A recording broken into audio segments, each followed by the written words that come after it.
Surely the presence of joy is in this place. I can feel its mighty power and its grace.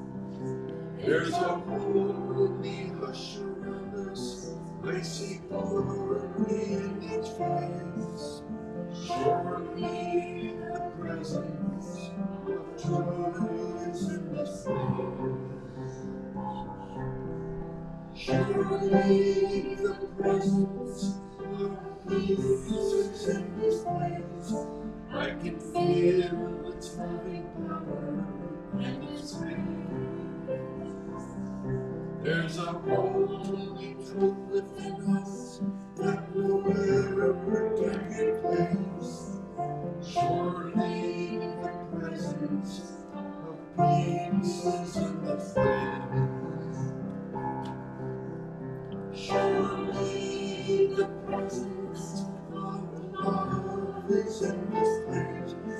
I can feel its mighty power and its grace. There's a holy glow within us that nothing can erase. Surely the presence of love is in this place.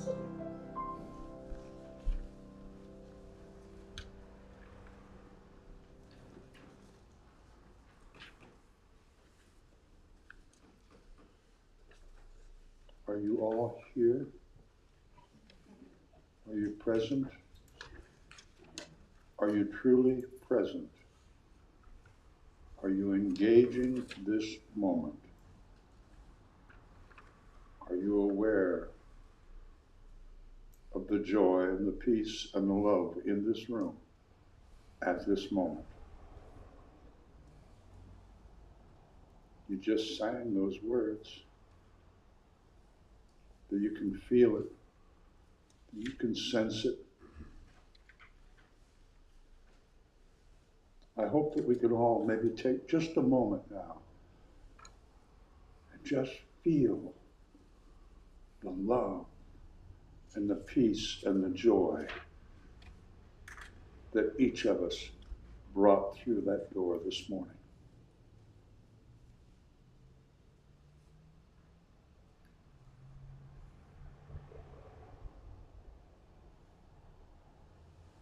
And so it is.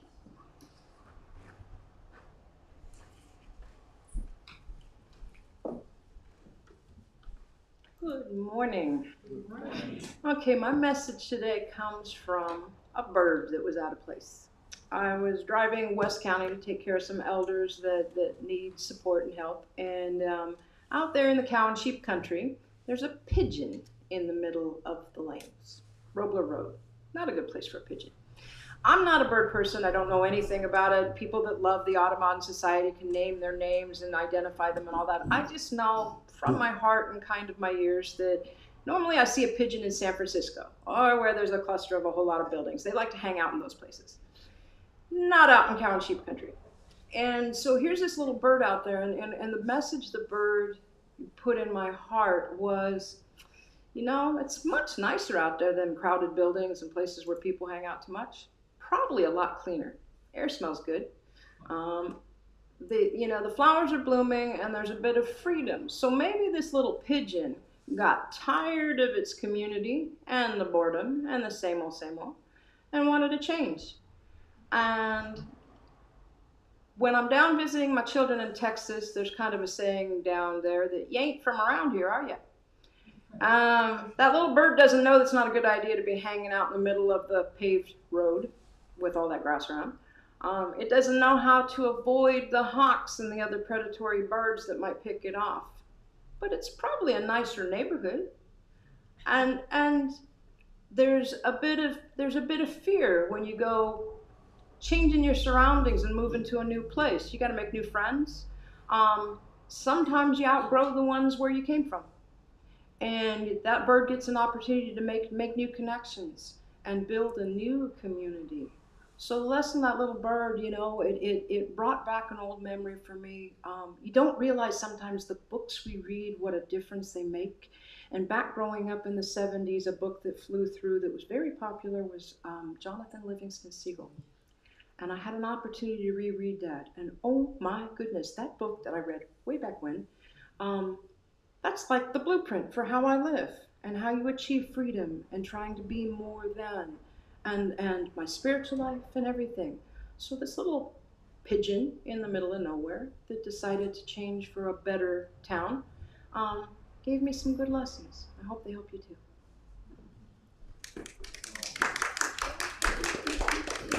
Thank you, Sabrina. Good morning, everyone. You mentioned Jonathan Livingston Seagull. My son, my middle son, at that point in his life had a photographic memory. Too much LSD and pot, I think, changed that around some, but at that point, he was 8. He memorized that book verbatim. He could stand and recite the book to you, the whole book. It was his favorite thing in the whole world. So anyway, thanks for bringing that up to my memory as well. So a lot of announcements this morning. Today, first and foremost, and maybe most important, today is potluck. So we're going to have a chance to share our abundance in various ways today. And then I'd like to read something to you. This is a little card we got from Diana Morales. We would like to send a big thank you to Janet Light, Gloria Hafner, Justin Mayer, and especially Joelle for putting the I can't read it now, group together, the dedicated group together. Thank you for the hours of work put into cleaning the kitchen and ahead of the family's return. Thanks again, Diana Morales from COTS. And speaking of COTS, we're almost to the finish line. Exactly. We've got 2 baskets over there. I've upgraded the list of what we need to top them off. There's some cleaning supplies. They could use mixing bowl, measuring cup, measuring spoons, what you would need to make a cake. There's some scrubbies and things like that they could use, broom and mop for the other bucket, kitchen scrubbies. So go down the list, but it'd be nice to top these off and get them out of here and off to their new homes at the end of the month. Yeah, they said that they could use them by the end of the month, so we could budge just a little if next Sunday everybody picked out something and got with Sabrina, and Monday morning we could take them down on the 2nd. So that would be very cool. And thank you for all that you do in those regards. Saturday is the cabaret from 5 till 7. It's free. The Bluebirds are going to be there. I would like to form a committee today. We can do it at potluck, so be thinking. But when would a couple people like to come and help set up? We can do it anytime after 3 o'clock Friday nights, early Saturday morning, Saturday before the thing. But we got to set up a bunch of chairs and put pop in the refrigerator and get something. We need someone to volunteer to work in the kitchen, like to disperse the soft drinks and make popcorn. And so Susan did it. Susan and James did it for a long time, ever since the start of it. But they're not either one living here anymore, so we could use some new volunteers. So please talk with me like at potluck. Last week, we started a suggestion box, and it's a little black box, funny looking box with a slot in the top of it. It says suggestions and comments. It's on the table in the foyer. And I checked it after church last week. There were 2 suggestions. Now, I'm going to preface this by perhaps not all of your suggestions will be addressed in such a positive and timely fashion as the two suggestions. But we were excited. We had suggestions, so we ought to do so. One of them was to see if our piano players would play a little postlude music after we do our amen when we're leaving. And all three of them said they'd be delighted to. Once in a while, I know this guy here has other engagements on Sunday. Sometimes he's got to just shoot out real fast. But most of the time, we're going to be able to have a little music as we exit and tell the minister what a great talk he gave. You know, I can do that. The other suggestion was about recycling and doing stuff like that. Well, talk about divine timing. Monday, I'll be very honest, I've always been kind of against the recycling thing because the girls, Harriet and her sister Patty used to try to recycle. And remember, Kelly, there'd be black garbage bags out in the parking lot for months, and the animals would tear them with plastic cups and stuff. But anyway, the chamber sent me a email that they were having, what's the name of the trash people? Recology. Okay, they were having a meet and greet and a seminar Tuesday afternoon. So I called Janet and I said, do you want to go? She said, sure. So come to find out, in January, there's a new law that took effect. It's Senate Bill 1383. And it says composting is now required from every family and every business. And so we went to this thing. So the lady, Celia, said she will come, and they have these cool bins that they put inside that they will bring and furnish. Big charts of what to go in them, what not to go in them for recycle and compost. And they will come out and do a site evaluation. We'll review our account and see what all we're supposed to have and what we, and they will do that one day in the week of May 2nd. So I responded to her email. She said, okay, we'll come over and do it. I said, let me see if I can see a couple of motivated earth advocates that we have here at Church of the Oaks to attend that site evaluation. And so if you want to volunteer, let me know what days would be good. And she will work with us in setting up a time and can bring stuff and charts and look at our stuff. And anyway, looks like we're going to start composting and recycling in a conscientious fashion. So that's really a good thing. So thank you for your suggestions and keep them coming. And as I say, then maybe they all won't happen as timely and as positively as these two did, but you never know. You won't know until you ask, right?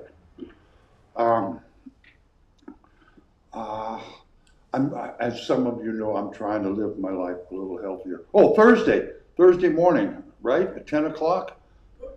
Book group in the hall, this Thursday. I'm trying to live my life a little healthier now. Started taking old man yoga, and I love it. Got my eye fixed this week. I can read again as soon as it gets back to normal. And I've been changing my diet, eating lots more healthy things and salads and stuff like that. And somebody told me I ought to try almond milk with my oatmeal. I tried it. It wasn't bad, but it was really expensive. And I thought, you know, if I had my own, I used to milk cows and goats. If I had my own herd of almonds, I could save some money. So I bought a herd of almonds. Didn't work out as I had planned, so I went back to plain old milk. Just, anyways. Any other announcements? One more. Yes. We've got the food barrel over in the hall. They'll pick that up when it's full, but we used to remind everybody ahead of potluck to drop something in. We'll get back on track next month. Okay, yeah, it's time. Natalie. I just wanted to say that the three of us, Dave and Anand and I, are attending a healing retreat next weekend, so we'll be here for service actually because it ends Sunday morning, but they do a whole thing with like healing prayers. So if anyone wants to put their name like in the prayer basket, we'll be happy to take it with us. And that evening, May 1st, I'm going to be doing kind of like a healing circle, trying that out for the first time at 7:15. So if you want to kind of hear in the sanctuary, so if you want to experience, that kind of nurturing, healing energy, that'll be available Sunday. Okay, that'll be like the first night of a thing that Natalie's going to try out the month of May. So next Sunday night, 7:15, right here. Okay, and we have a group in here from 6 till 7. So parking may be a little intense till right like at 7:15. So anyways, any other announcements? I'd like to again say thank you to Ward. He and Susan, it's great to see you both, but they drove all the way down from Lakeport. But Ward takes care of our internet for our streaming, for our video every week. And it's amazing how he does it. Totally, I don't know, but he handles it. So anyway, anything else? All right, let's see here. Oh, what a beautiful morning. Let's stand up and sing that like we actually believe it. What do you say?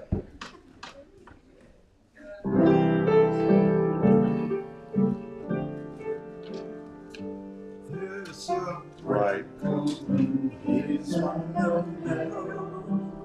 There's a bright golden haze on the meadow. The corn is as high as an elephant's thigh, and it looks like it's climbing clear up to the sky. What a beautiful morning! Oh, what a beautiful day! I got a beautiful feeling, everything's going my way. All the sounds of the earth are like music. All the sounds of the earth are like music. The breeze is so happy it don't miss a tree.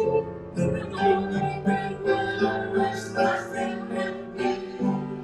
Oh, what a beautiful morning. Oh, what a beautiful day. I got a beautiful feeling, everything's going my way. Oh, what a beautiful day. And now it's time to do what we all love doing the mostest.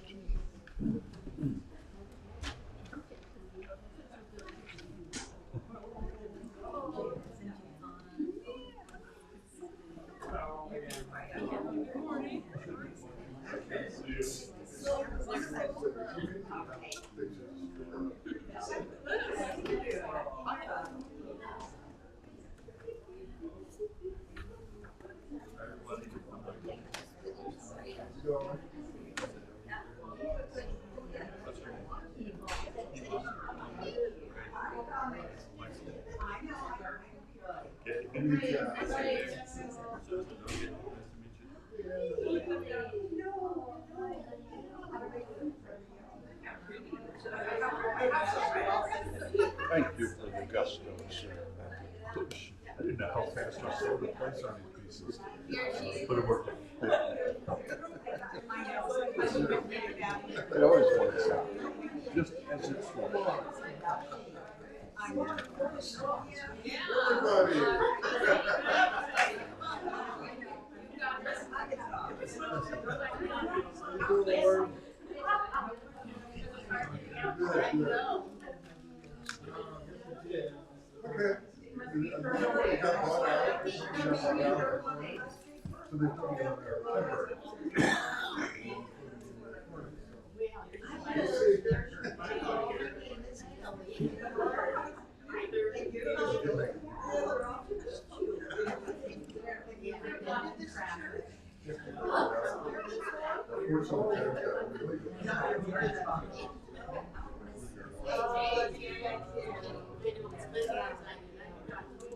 Meet somebody new every time I do this. What's that? I meet somebody new every time I greet people. So I thought you forgot. Just for me.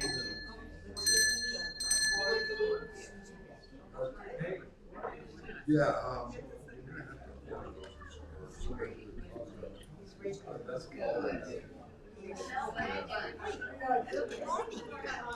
good morning. Great to see you. Yeah, that's pretty cool. Aren't those beautiful? They're like variegated with the.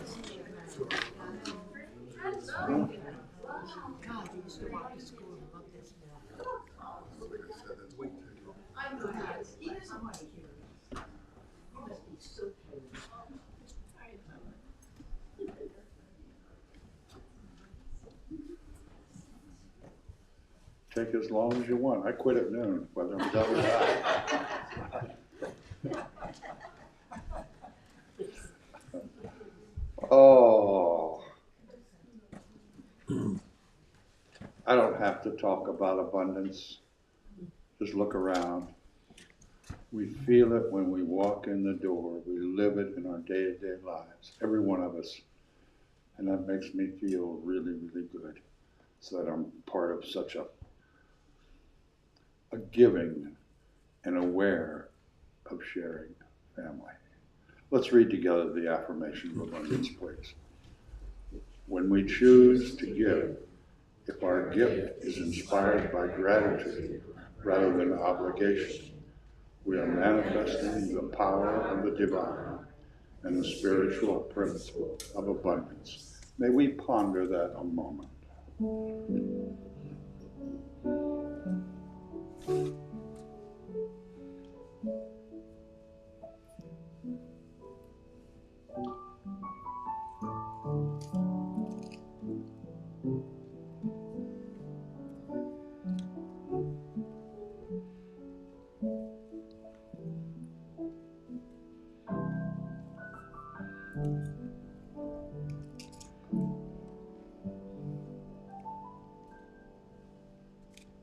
Thank you, Michael. As we prepare ourselves for our practice, let's sing together, "Be still and know that I am God."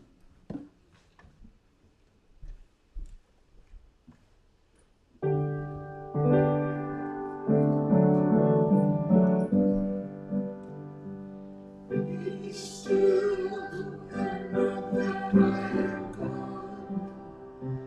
Be still and know that I am God. Be still, be still, be still and know that I am God.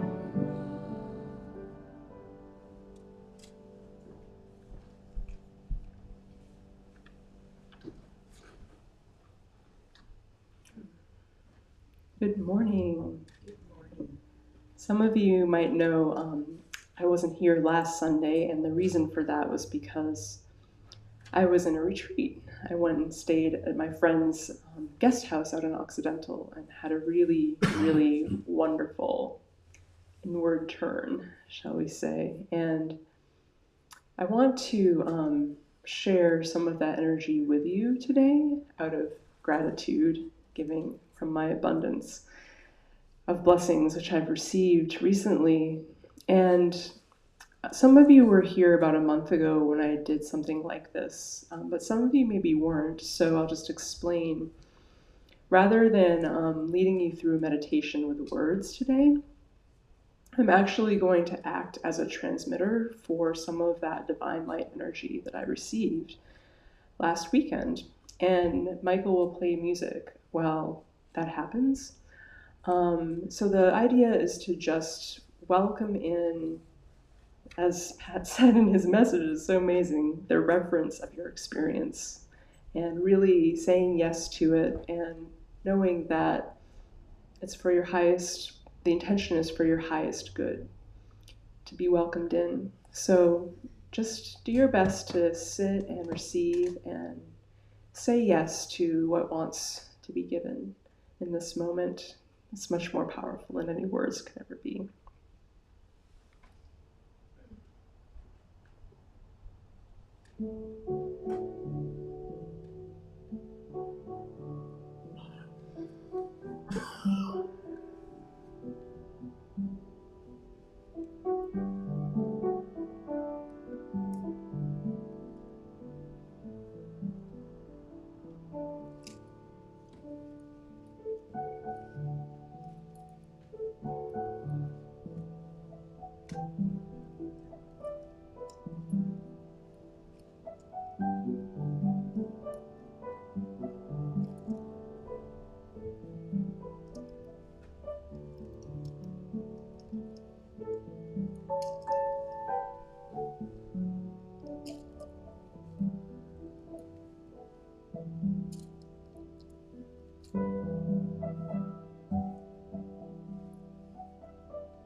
Madeline, Michael, thank you very much. It was very special.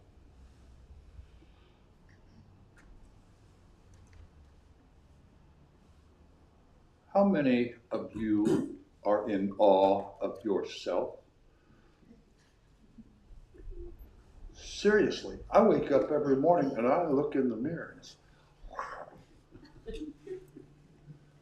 But seriously, each one of us is an amazing creature.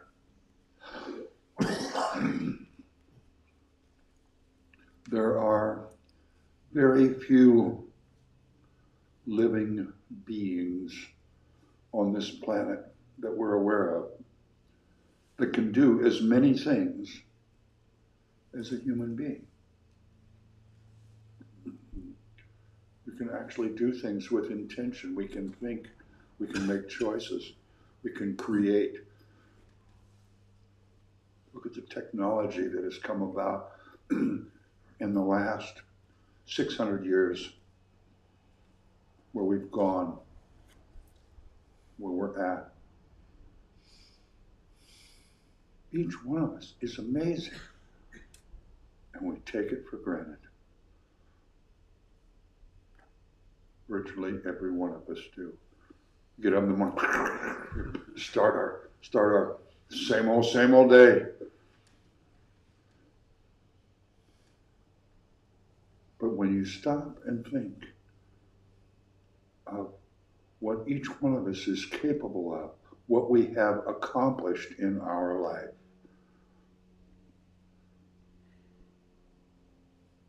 we've created families, we've created relationships. Some of us have created chaos and strange things, and that's okay. I got an email yesterday, and I've been a little uncomfortable the last couple of days. And I thought, well, I'll read it when I get back home after church. And this morning, I woke up a little early and I was having coffee, and okay, I'll read it now. It was a little 2-minute video. It was of a doctor, a lady who was a doctor, cancer doctor, worked in a great hospital in New York. And they had this patient that came in back in the days before hospice that had bone cancer, and everything was, and they figured he's not going to last very long. It's just every part of his body got tumors. And in 3 weeks, all that disappeared. And they had a conference. They couldn't figure out what was wrong. And they decided, all these medical professionals who trust in the science decided that must have been the chemotherapy that he quit taking 13 months ago, all of a sudden decided to work in a week. And she said she believed that for several years because that's the box she was in. And then one day she realized that, oh, if you step out of the box, you see the mystery. And you see the amazing stuff. And you have this feeling of wonder. You don't know what happened, but you know it was beyond knowing. And you're in awe of that. How did these big redwood trees get started? You know, we live 100 years, but they live hundreds and hundreds, maybe thousands of years. We don't have to know. We can wonder and be amazed. Did any of you ever notice how you felt when you are amazed? When you are in awe? Look at your order of service, the last quote on the page. Awe produces a state of reverence, a feeling of respect and gratitude for things that are given.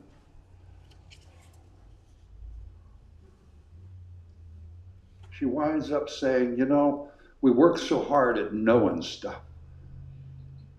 She said, sometimes when you step out of the box, it's far more wonderful to simply wonder instead of know. Knowing has parameters, knowing has limitations. Awe and wonder have no limitations. It's one of the greatest feelings you ever watch a baby being born? Do you ever watch new plants come up? Do you ever watch these mysteries of things? How did that happen? There's no logic. It's manifestation of divine intelligence and creativity. I can't begin to know what all that is about. So, if I could coax each one of you as you look in the mirror in the morning, say to yourself, my God, what an amazing creature. Seriously, what an amazing creature I am. What a creation I am. I can do so many things. I can make so many decisions. I can have infinite relationships with people.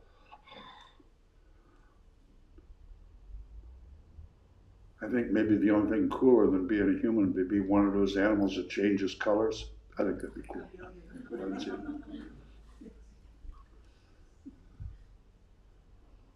So,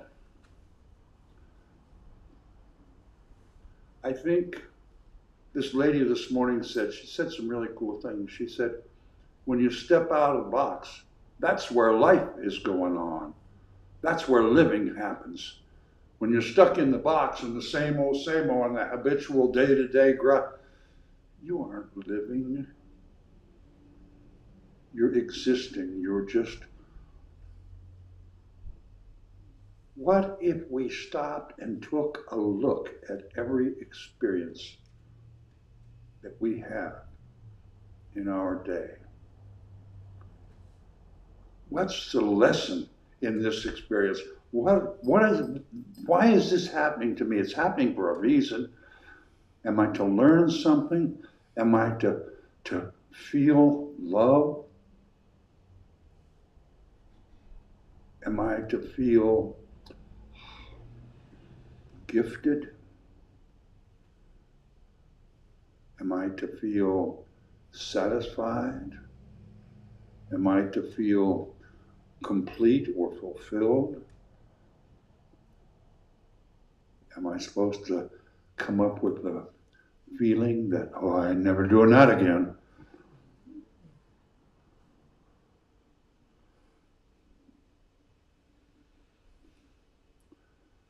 I'm going to share this with you.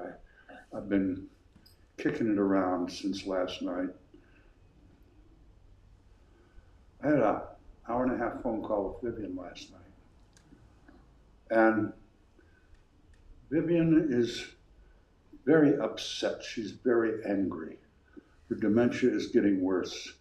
And she has this imagined reality that isn't real. And she knows it isn't real once in a while. And she gets very angry about it. And she was very upset. She said, my life has no purpose. And I thought, and I said, well, the only response that I can offer is what I heard this very wise lady tell me over and over and over for the last 20 years. This is what you said, Vivian. We're just going through a different phase of life now. Different phase. Maybe this phase, it isn't required that you do stuff and have so much purpose. You've been through that phase. You've learned a lot. Maybe this phase is a time for gratitude. Because Vivian has said more times than I can remember, to the point I'll never forget, that if you look at every experience in your life with gratitude, you can't really feel or think about anything else in that moment. I said, Vivian, you're upset because you can't get to church. You're upset because you have caregivers. Sure, they get paid, but they're special people. They cook for you, they clean your house, they take care of your dog, they take care of every one of your needs. How fortunate is that? How lucky are you? How blessed are you to have people that really give a damn in that fashion every single day? Don't you feel gratitude? You have a dog that's psychotic, neurotic, and mentally impaired. Maybe like you think about yourself. But that dog loves you. That dog would kill for you, has tried to kill me several times. Look at that dog. And how lucky are you to have someone in your life, a creature in your life, that'll actually bite somebody's leg off on your behalf. Husband wouldn't even do that.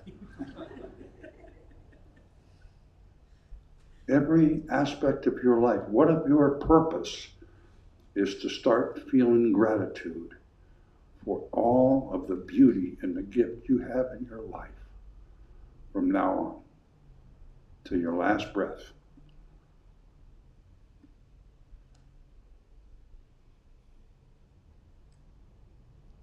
We talked for another hour, I suppose. And I didn't say anything to her that she hasn't said to us over and over and over.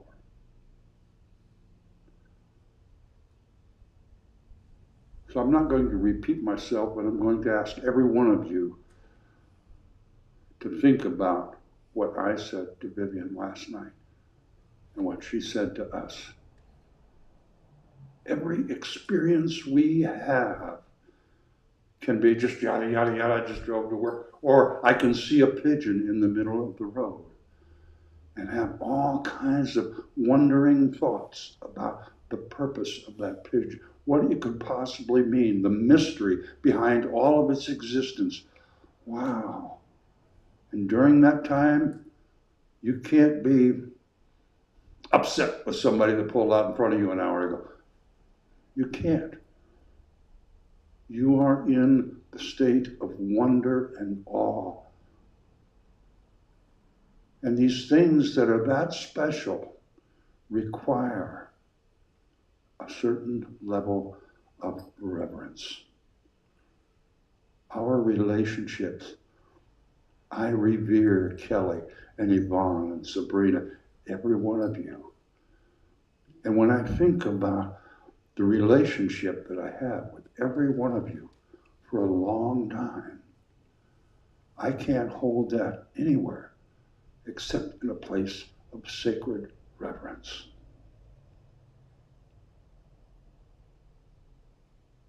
So I guess what I'm saying today is step out of the box. Be aware that whatever happens in a half an hour, when we're sitting over here having food and having conversation together,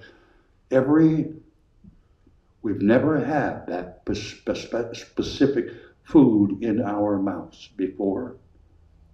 Maybe similar, but what a gift to share something that we can actually use to fuel our bodies, to taste good, to create a wonderful experience. And we're talking with each other. We're hugging each other, having conversation, investing in that caring relationship we have developed with each other. Is that sacred or what? And when we hold our experiences in this kind of a place, we cannot help but feel gratitude. And I'll go back, just like I told Vivian and reminded her, when you are feeling gratitude, you can't be angry, you can't be sad, you can't be lonesome. All you can be is in awe that something like this, out of all the possibilities of my experience today, train wreck, tornado, of all my possible experiences, I'm having the experience of love and interaction and respect with my family.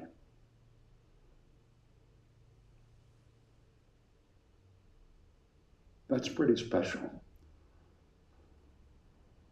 That deserves the space, the honor, and the respect of something called reverence.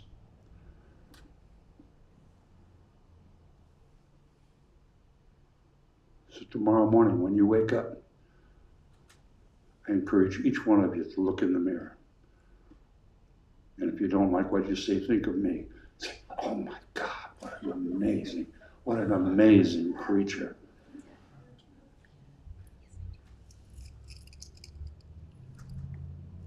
We have life to live. And we can be angry about it, we can hold it, or we can treasure every experience. Some of them are going to be painful and nasty and sad. But that's what makes it all balance out. That's how we learn how to cope and how to treasure the good stuff along with the not so good stuff. The pain along with the pleasure.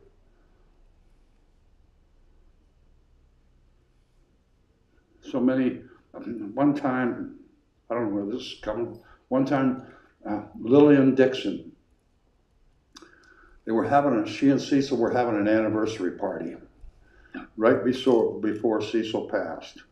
We were in the hall, and Lillian was just kind of looking around the room, and all the kids were there, and she was just sitting there, and I said, you know, that many years has been a lot of experience. She said, oh, yes. And I said, you know, it seems to me that the real golden times, those really valuable golden moments, are the ones you can't ever share with anyone. Because sometimes they were really painful. But you lived through it. You found out that love grows and matures. I heard a great little phrase one time in a relationship. The good ones, passion becomes compassion. And I think that's really profound. I'm going to close. See, I got a whole bunch of quotes that I thought about. I'm going to close. Joseph P. Hoffman wrote this, and I think this, oh, if you could remember anything, or put it in your own words. You are not limited to this body, to this mind, or to this reality. You are a limitless ocean of consciousness, imbued with infinite potential. You are existence and experience itself.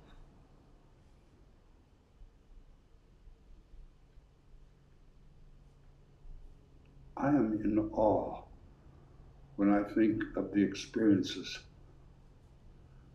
I have been fortunate enough to have. And those experiences include each and every one of you. Doesn't get sweeter than that. Let's stand up and sing, "What a Wonderful World."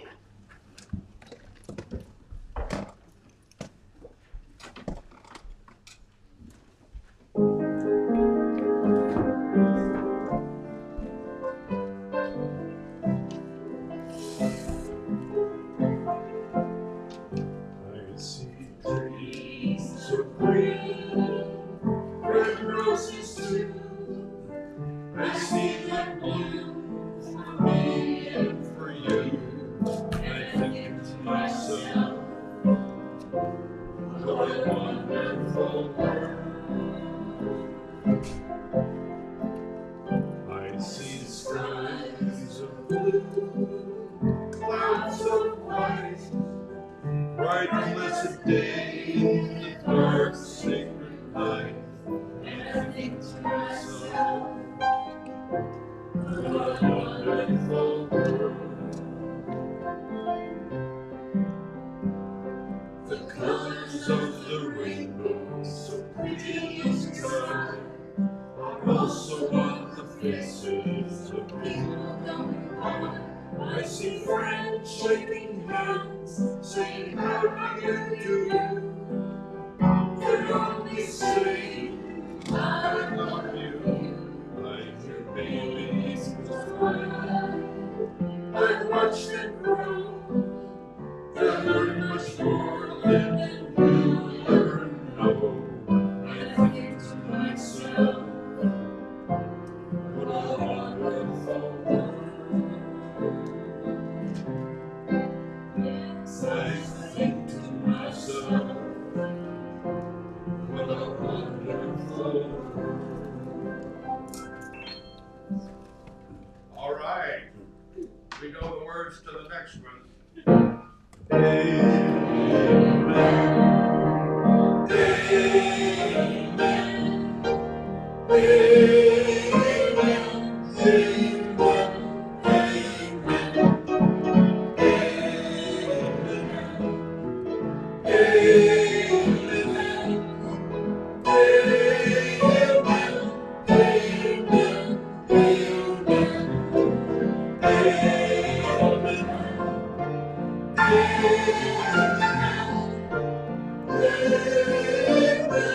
Amen.